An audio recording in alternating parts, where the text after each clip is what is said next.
কিছু সত্য কথা জেনে রাখুন, কাজে লাগতে পারে। ১. মাগরিবের আজানের সময় পুকুর পাড়, বাঁশঝাড়, তালগাছ, সুপারি গাছ, বাসার ছাদ অথবা অন্ধকারের রুমে থাকবেন না।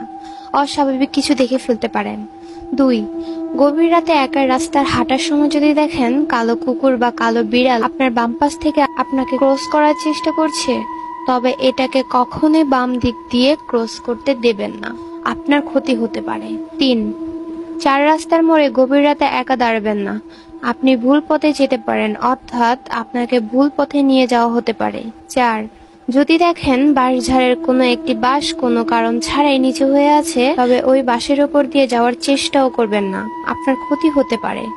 ৫. আপনি রাতের বেলা কোনো লোকের পেছনে যদি অনেকগুলো কুকুর লাইন বেঁধে যেতে দেখেন, তবে ভুলেও ওই পথে যাবেন না, কারণ লোকের পেছনে কুকুর ঘোরার ব্যাপারটা অনেক খারাপ কিছু নির্দেশ করে।